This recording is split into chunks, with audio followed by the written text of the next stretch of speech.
الحمد لله رب العالمين والعاقبة للمتقين والصلاة والسلام على سيد الأنبياء والمرسلين. تفسیر القرآن الکریم سورہ آل عمران آیت نمبر 134. اعوذ باللہ من الشیطان الرجیم. الذين ينفقون في السراء والضراء والكاظمين الغيظ والعافين عن الناس والله يحب المحسنين. جو خوشی اور تکلیف میں خرچ کرتے ہیں اور غصے کو پی جانے والے اور درگزر کرنے والے.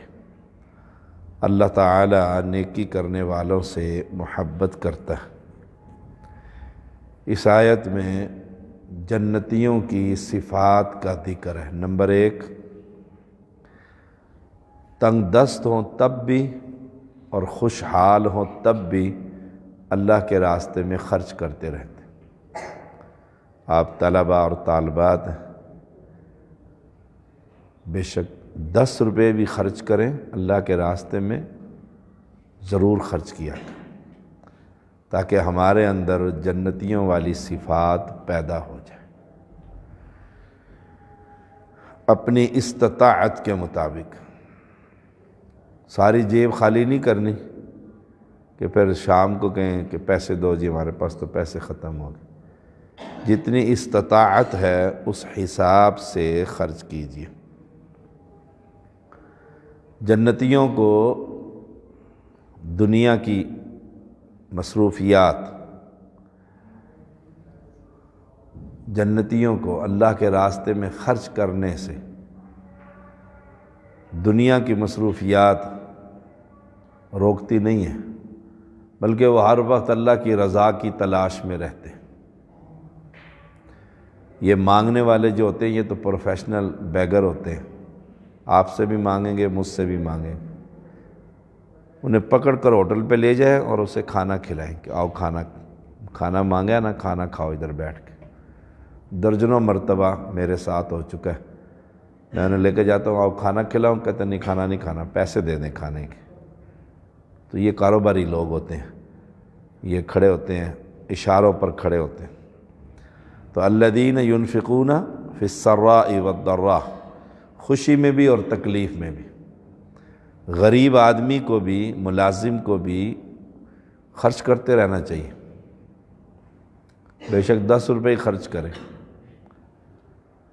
ایک ٹافی ہی کسی بچے کو لے دے، کسی غریب کو ایک نان ہی کھلا دے.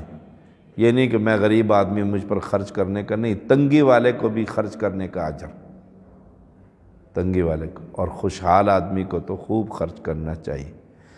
دوسری صفت ہے والکاظمین الغیظ، غصے کو پی جانے والے. یہ بہت بڑی صفت ہے. جنتی جو ہیں غصے کو پی جاتے ہیں. اللہ ہم سب میں یہ صفت پیدا فرما. والدین کی یہی شکایت رہتی ہے، بچہ بہت غصے والا ہے، ماں باپ کا بھی لحاظ نہیں رکھتا، بھائیوں سے بھی لڑائی کرتا ہے. اور غصے کو پی جانے والے جنتی ہیں جو غصہ برداشت نہیں کرتے. روڈوں پر لڑائی ہوتی، بات کچھ بھی نہیں ہوتی. تو رسول اللہ صلی اللہ علیہ وسلم نے فرمایا پہلوان وہ نہیں جو پچھاڑنے والا ہو، پہلوان وہ ہے جو غصے کے وقت اپنے آپ پر قابو پا لیتا ہے. غصے کے وقت اپنے آپ پر قابو پا لیتا ہے. میں قادر ہوں اس بات پر کہ جس نے مجھے تکلیف پہنچائی میں اس سے بدلہ لے لوں، غصہ آ گیا مجھے، لیکن میں اسے چھوڑ دیتا ہوں، غصے پر قابو کر لیتا ہوں. حالانکہ میں اسے تھپڑ مار سکتا ہوں لیکن غصے پر قابو کر لیتا ہوں. رسول اللہ صلی اللہ علیہ وسلم نے فرمایا اللہ تعالیٰ جنت کی حوروں کو کھڑا کر کے کہے گا تو نے فلاں وقت پر غصہ پیا تھا اور تو اس کا بدلہ لینے پر قادر بھی تھا، ان میں سے جو تجھے اچھی لگتی ہے لے جا، یہ انعام ملے گا. اور تھوڑا 3 منٹ کا یہ غصہ ہوتا ہے، 15 منٹ کا. 15 منٹ کے بعد خود بخود جذبات ٹھنڈے ہو جاتے ہیں اگر آدمی اس وقت تھوڑا سا کنٹرول کر لے، ورنہ اسی غصے کی وجہ سے طلاقیں ہو جاتی ہیں، میاں بیوی جدائی ہو جاتی ہے۔ یہ غصہ آ گیا تھا، وہ ہم سے پوچھتے ہیں نا، اکثر کہیں گے جی مجھے غصہ آ گیا تھا، میں نے کہا پیار میں کوئی طلاق دیتے ہوتے ہیں؟ غصے میں ہی تو کنٹرول کرنا ہوتا ہے۔ پکڑا ہوا ہے بیوی کو مار رہا ہے، غصے کے اندر کنٹرول کرنا چاہیے۔ تو دوسری صفت ہے والقاظمین الغیظ، غصے کو پی جانے والے۔ صحیح بخاری کی حدیث ہے 6114۔ ابو ہریرہ رضی اللہ تعالیٰ عنہ بیان کرتے ہیں رسول اللہ صلی اللہ علیہ وسلم کے پاس ایک آدمی نے آ کر عرض کی مجھے وصیت فرمائیے، فرمایا لا تغضب، غصہ نہ کر۔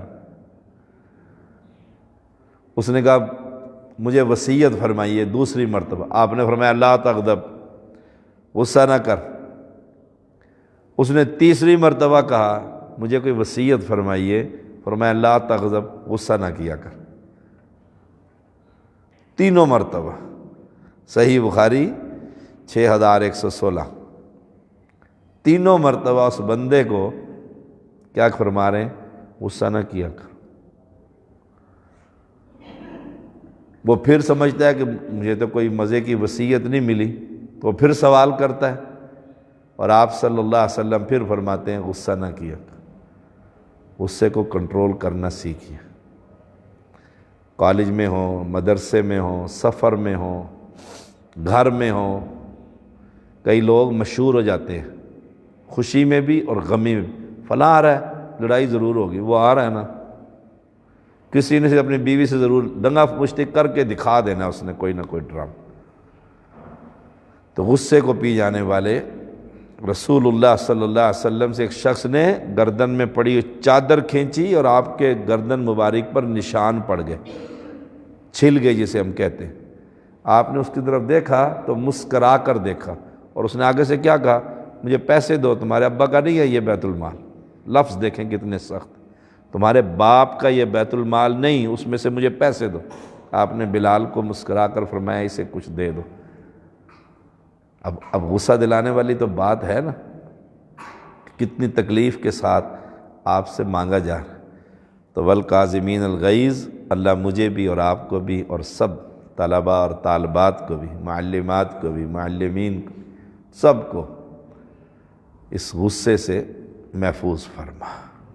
ہاں شریعت کے معاملے میں غصہ آنا چاہیے کہ بیٹا گانا سن رہا ہے گھر میں بیٹھا ہو، اور باپ کہ مجھے غصہ ہی نہیں آ رہا، بیٹا موبائل پر فلمیں دیکھ رہا ہے اور باپ کہ جی غصہ نہیں کرنا چاہیے، نہیں بیٹا نماز ہی نہیں پڑھتا فجر کی اور باپ کہ جی غصہ نہیں کرنا چاہیے، آپ خوب غصہ کرنا چاہیے شریعت کے معاملے میں۔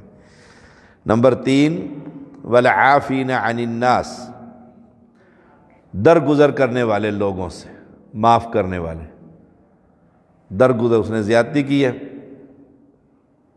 دیکھیں استاد کیا کرتا ہے کلاس میں، ہر دفعہ طالب علم کو سزا نہیں دیتا، کئی دفعہ اگنور کر دیتا ہے، آنکھیں پھیر لیتا ہے، اور کئی دفعہ پکڑ لیتا ہے کہ کلاس خراب ہو جائے گی، اس لیے ہر طالب علم ڈرتا رہتا ہے کہ استاد دیکھ نہ لے، کئی دفعہ دیکھ کے بھی وہ اس طرح اشارہ سے بس سمجھا دیتا ہے کہ نہیں شرارت نہ کر، اور کئی دفعہ اس کے کان پکڑ لیتا ہے آ جاؤ بھائی۔ تو والعافین عن الناس، درگزر کرنے والے۔ رسول اللہ صلی اللہ علیہ وسلم نے فرمایا 3 چیزوں پر میں قسم کھاتا ہوں، 3 چیزوں پر میں قسم کھاتا ہوں۔ نمبر 1، مال صدقہ کرنے سے مال کم نہیں ہوتا، نہیں، صدقہ کرنے سے، اب میرے پاس 1000 روپے ہیں تو 100 روپے میں صدقہ کروں تو 900 کم ہوئے کہ نہ ہوئے؟ بظاہر کم ہو گئے ہیں، لیکن 900 روپے میں جو اللہ برکت ڈالے گا وہ کتنے ہزاروں سے زیادہ ڈال دے گا، کتنی بلائیں ہیں مصیبتیں جو ٹال دے گا، خرچ کرنے کی ضرورت ہی نہیں آئے گی۔ فرمایا میں قسم اٹھاتا ہوں کہ صدقہ کرنے سے مال کم نہیں ہوتا، اور معاف کر دینے سے عزت میں اضافہ ہوتا ہے، معاف کر دینے میں عزت میں اضافہ ہوتا ہے۔ کہتے ہیں بزدل ہے، دیکھو اس نے گالی دی، اس نے گالی نہیں دی، اب جو 2 گالیاں دے دے ایک کے بدلے، کہتے ہیں بڑا بہادر آدمی، بہادر آدمی، سبحان اللہ، بہادر آدمی، عزت میں اضافہ ہوتا ہے۔ اللہ تعالی معاف کر دینے سے اس بندے کی عزت میں اضافہ کر دیتے ہیں۔ لوگ کیا کہتے ہیں؟ بڑا اچھا آدمی ہے، اگر یہ بھی بول پڑتا نا تو لڑائی ہو جاتی۔ چودھری صاحب گئے تھے جنازے پر اٹک میں، جنازے میں وہ تماشا ہی لگ گیا، میں نے جنازہ پڑھایا اونچی آواز میں، او دیوبندیوں کو جو تکلیف ہوئی، اللہ اکبر، جنازے میں انہوں نے کھپ ڈال دی، جنازے کے اندر ہی سلام، اونچی آواز میں سلام پھیر کے سپیکر پکڑ کے برا بھلا۔ ہم نے کیا کیا؟ جنازہ پڑھایا، خاموشی سے ہم نے وہاں سے وہ چرپائی اٹھائی اپنی اور چلے گئے۔ ایک ہی گاڑی میں دونوں جنازے جانے تھے، میں اپنی گاڑی میں بیٹھا، میں چلا گیا، ہمارے ساتھی بھی چلے، کسی نے کچھ نہیں کہا۔ کچھ اور لوگ تھے جو مقامی، انہوں نے اس کو مولوی صاحب کو تھوڑا سا گھیرا گھارا، میں جو متعلقہ آدمی تھا فائدہ ہی کوئی نہیں، ہم نے اپنے مزے سے جنازہ پڑھا لیا۔ اچھا، اب ہم ایک ہی گاڑی میں وہ گئے، ہم جب قبرستان میں پہنچے، قبریں بھی اکٹھی دونوں کی، آپ نہیں تھے وہاں، قبریں دونوں کی اکٹھی ہو گئی۔ اب میں کل گیا نا ادھر اٹک، تو وہاں دوست آئے ملنے کے لیے، انہوں نے کہا جی وہ کہتے ہیں کتنے اچھے لوگ تھے یہ، اب وہ کہہ رہے ہیں مخالف کہ جی قبر پہ ہمارے مولانا نے بدتمیزی کی قبرستان میں، انہوں نے خاموشی اختیار کی، چلے گئے۔ پھر قبرستان میں جب ہم پہنچے، دونوں لاشیں ایک ہی گاڑی میں گئی ہیں، اکٹھی وہاں پہنچی، قبریں بھی آگے پیچھے، انہوں نے پہلے ہمیں کہا جی آپ دفنا لیں، ہم نے آرام سے دفنایا، مٹی ڈالی، اذانیں دی، تکبیریں گئی، جو انہوں نے بدعات، ہم چپ کر کے جب چلے گئے پھر ہم نے کہتے کتنے شریف لوگ تھے۔ وہاں ایک جیولرز ہے، وہ اس کا بیٹا ملنے کے لیے اسپیشل آیا کہ میں یہ دیکھوں یہ کہاں سے یہ دعائیں آئیں، اتنا خوبصورت جنازہ، یہی ہم چاہتے تھے کوئی بندہ مسلمان ہو صحیح معنی۔ اور اگر آگے سے ہم بھی اسے کہتے مولوی تو ادھر آنا، تو نے کیا ڈرامہ بنایا، بندے تو ہمارے ساتھ بھی تھے بہت سارے، تو پھر کیا ہوتا؟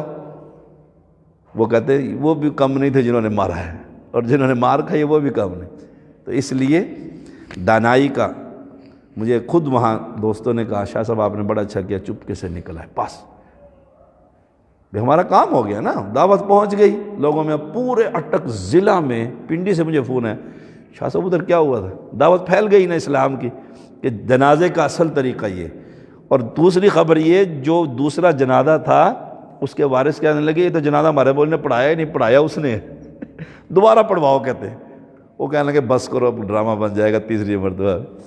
انہوں نے تو غصے میں آ کے سیکنڈ لگایا نا، پھر جنازے میں تو سیکنڈ لگایا اور سلام پھیرا اور وہ بھاگ گئے۔ تو والعافین عن الناس، فرمایا اللہ تعالیٰ معاف کر دینے سے بندے کی عزت میں اضافہ کرتا ہے، عزت میں اضافہ ہوتا ہے۔